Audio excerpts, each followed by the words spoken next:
Greetings, it's Grambling at Ohio State. Another beautiful Saturday in the Horseshoe. Welcome to the Pregame Keys. He is Jeremy Birmingham. I am Austin Ward. And for starters, Birm, I can't get over that this is Columbus, Ohio in September. It is a perfect afternoon for football and not a scrimmage, a real game. A real game against a real college team, Grambling State, whatever you want to call them. They're here.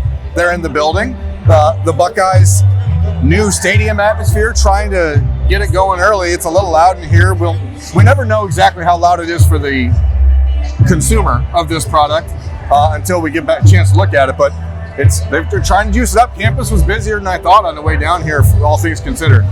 I think Ohio State is really proud of the fact that whatever switch it is that they found on the speakers, it's working. Yeah. Good speakers. Their speakers work good. All right. Let's talk football, though. Let's talk football. And, okay, Ohio State starters, they don't have to be out there for very long. They shouldn't have to be out there very long. Kenyatta Jackson can play against Grambling. He is not listed as out. He's not even listed as questionable for Ohio State. I don't think that necessarily means that he's definitely going to play, but that is at least a step in the right direction. We have seen the way Ohio State manages these in the last couple of years. It may be a coach's decision for someone who's close. Technically, he could play, but I'd still, Birm, be very surprised if Kenyatta Jackson plays, given the protocol he went through last week. Yeah, and if he does, it'll be similar to what we expect out of Caleb Downs or Sonny Styles, maybe one or two series, and then you get him off the field. But as you said, knowing that he was dealing with an upper body issue last week and had his helmet taken away, it's a week later. It's a game that Ohio State should not be really stressed or pressured. I don't think you need him, so my guess is that we will see him be a DNP coach's decision today. Yeah, the rest of that list of guys who we could theoretically want to see for Ohio State, expect to see, hope to see, however you want to phrase that. Turbo Rogers is out again. Deshaun Stewart is out again. Max Roy is out again. Max LeBlanc. Those guys are all out. There's a few more. Icky Jones. He could potentially have been someone who plays in this game, but amongst the scholarship players and then the freshmen who have generated some level of excitement, those guys will not play against Grambling. So just adjust your expectations and your program and your roster accordingly. Yeah, and again, no Jason Moore today either. Sorry, from what Jason we Moore understand. as well. So that's another guy that people are kind of waiting to see him take that next step. And these are the games when you'd have your best opportunity to get out there and be utilized and find a way to make an impact. And it sucks for Jason Moore. He's not able to get that done. Yeah, sorry to leave him out there. That was the guy who was the closest to actually being in the rotation, who will have missed both of the first two games for Ohio State. So that covers the availability report for Ohio State. Then it becomes a matter of how quickly can the Buckeyes get going? How quickly can they start rotating? How quickly will they rotate? And then who is playing in the second half for the Buckeyes? Because there is now a line on this game. It is 54.5. No one is expecting anything more than a true tune-up. That was always going to be the case, but the talent disparity between these two teams is so wide. Even, you listen to the coaching staff and Ryan Day on Wednesday, that was the closest he'll ever come. It was not disrespect to Grambling. He paid full marks to their program, the coaching legacy of Eddie Robinson, everything else, and that they're not just trying to sleepwalk through this Saturday. They're trying to get work done. But when he's talking about, you're going to see way more people involved in this game, I think that is a legitimate baseline anticipation for this game. That's the closest he'll ever come to saying there is a plan for who's going to be involved and when. Yeah, and that's why for me the first key of this game is to think like Texas. Make sure that you go into this game, the starters, however many reps you're playing, however many snaps you're playing, is that your mindset is the same as it was a week ago. You're going to come in, you might only get 3 series, but if you're not going as hard as you can in those 3 series, then you're wasting everyone's time and you're affecting the guys behind you, because as the starters, if you're not going out here and really putting your imprint on the game early, then you're actually putting yourself in a position where you have to play longer. So I hope, for me, that's Ohio State's key number one. The exhale that came naturally after a stretch of 7 straight games against Indiana, Michigan, Tennessee, Oregon, Texas, Notre Dame, Texas, it's natural to take a deep breath and go, okay, we made it. We're on the other side of that.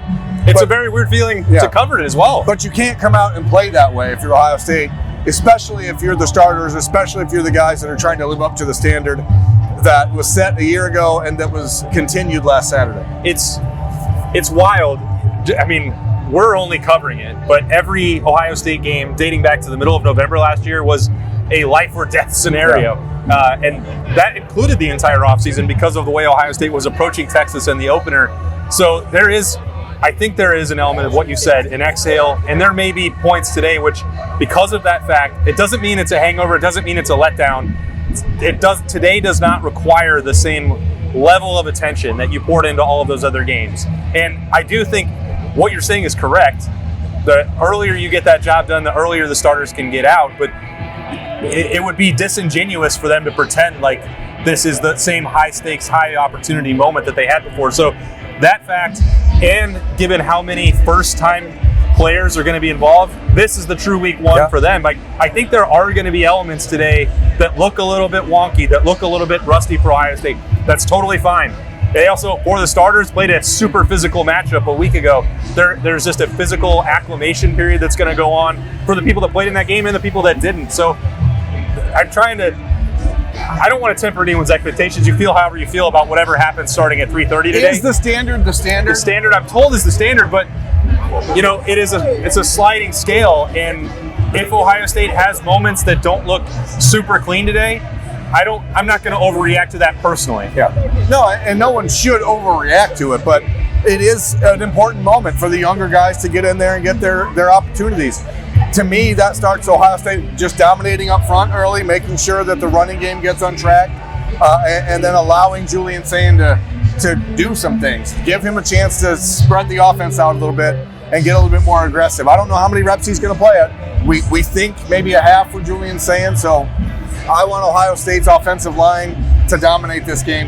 That is where there's obviously talent gap on the entire roster, but when it comes to the trenches, that's where a team like Grambling has no business being on this field with Ohio State. So for the Ohio State offensive line and defensive line, just do your job early and then get to enjoy the rest of the day off.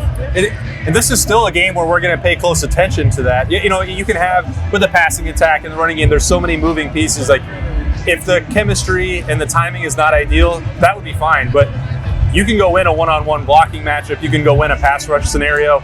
So I think we can take some level of stock in that. And the offensive line in particular is a spot where Ryan Day made it pretty clear. He's like, now is an opportunity the next 2 weeks to really rotate some of those pieces. I don't think that means just Ethan Onyanwa, but it certainly starts there. It has to start there because that's just one unsettled spot. If you go back and rewatch the Texas game, the right guard situation, even when Tegra Shabola was in, even when Ethan Onyanwa was in, was not exactly as clean as the rest of the line was. So finding out exactly where those guys are and their own personal competition, I think, is important. But it's also really an important day for guys like Josh Padilla or Ian Moore, because they're going to get a lot of reps today. And if you want to prove that you belong in this rotation, and that if you want to prove to Tyler Bowen and Charles Dickey and Marcus Johnson and Ryan Day that this rotation can get to 8 or 9 guys, today and next week are the times to do it. Yeah, that could be a spot for Gabe Van Sickle as well. His name came up a fair amount during training camp. And again, the complicating factor for the defensive line is that some of that next wave with Jason Moore, Max Roy, not being able to play here, and Kenyatta Jackson, who probably, if you were asking me, and they're not, maybe just keep him out for one more week and get ready for this Ohio, then an off week, and then going to Washington. Either way, Logan George needs to get out there and play some. You're still looking for Jarquez Carter to take on some more reps. Taiwan Malone with an opportunity, right?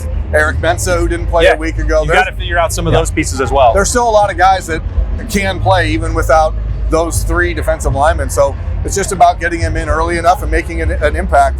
And then the other thing for me is just asserting that you are physically better. Whether that's the running game, it's power football today. It's showing, hey, we respect you, Grambling, but we don't expect you to think that you're in this game from the start. So I just want to see Ohio State come out. It's not going to be as clean. I'm convinced it will not be as clean as last week, but ultimately the opponent will give the Ohio State offense and defense a chance to take some more risks. What do you mean clean? Because it wasn't the most efficient offensive performance. No, I mean penalty-wise. I mean just focus. Last week, it wasn't efficient, but it was, for the most part, good football. It was not penalties. It was not false starts. It was not holds. It was not stuff that shot yourself in the foot. It was playing into the strength of Texas's defense, maybe, once you had the 14-0 lead, especially. But I don't see that will be the case today. I think this is a chance for Ohio State to say, hey, let's open it up a little bit and play loose. Yeah, I mean, there's a lot of things that Ohio State wants to see, Ryan Day wants to get accomplished. He mentioned the list being a mile long to go out of week 1 to week 2. Racing to, what did he say? Racing to be the best version of themselves. Right. So that's, you're not going to get there immediately. It is a long season, and that doesn't have to happen today. I'm not setting the table for a poor performance. That's not what I'm saying. It is probably not going to be the most awe-inspiring performance. And it could be. Yeah, maybe I hope I'm wrong, and then we come to gush about everyone else that played today. Honestly, if it is, it's something that we should probably not be afraid to then overreact to, because this is exactly the type of week where you can see an emotional letdown after everything Ohio State's gone through in their last 7 games. If that doesn't happen today, that speaks volumes about the way Ryan Day and this team are prepared. I do think that there is a real benefit to the way it worked out, where this next wave that didn't play a week ago has so much to prove. Like, you didn't let me play against Texas. I'm going to come out and show you why I need to be out there against Ohio and Washington at the end of the month. We'll see who makes the most of that, because we will definitely be reacting to what we see. That's part of what we do here on 97.1 The Fan, 10 TV, and all podcast platforms, wherever you're getting it. We appreciate you very much. It's another game day. Game number 2, Ohio State and Grambling in here at the Horseshoe, 3:30 on BTN. Can't wait for it. Right afterwards, we'll have the notebook. We'll have snap judgments to break all of that down as we roll along here in the 2025 season with Ohio State Buckeyes. These have been the Pregame Keys. He is Jeremy Birmingham. I am Austin Ward. Enjoy the game, folks. We'll talk to you afterwards.